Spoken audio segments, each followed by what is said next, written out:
యేసుక్రీస్తు నామంలో బెతెస్దా విడుదల పరిచర్ల తరపున మీకు ప్రేమపూర్వకమైన వందనాలు. ఈ దిన వాక్య ధ్యానము. యెహోవా, ఉదయమున నా కంఠ స్వరము నీకు వినబడును. ఉదయమున నా ప్రార్థన నీ సన్నిధిని సిద్ధము చేసుకుని కాచియుందును. కీర్తనల గ్రంథం 5వ అధ్యాయం 3వ వచనం. మానవ జీవితంలో మన దినచర్య పని హడావుడి మొదలు కాక మునుపు, ఆ రోజు బాధ్యతలు భారాలు నెత్తిన పడక మునుపు, అంటే వేకువనే దేవునితో ఒంటరిగా గడపడం ఎంతో శ్రేష్టమైనది. కీర్తనల గ్రంథం 57వ అధ్యాయం 8వ వచనంలో ఈ విధంగా వ్రాయబడి ఉంది: నా ప్రాణమా మేలుకొనుము, స్వరమండలమా సితారా మేలుకొనుడి, నేను వేకువనే లేచెదను. వేకువ సమయం దేవుని పాదాల దగ్గర గడపడం మనందరికి ఎంతో ధన్యత, అది ఎంతో మంచిది. ప్రార్థన.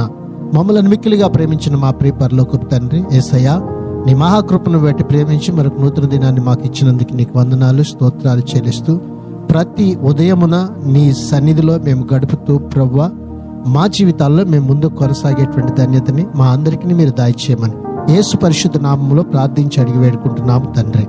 ఆమెన్.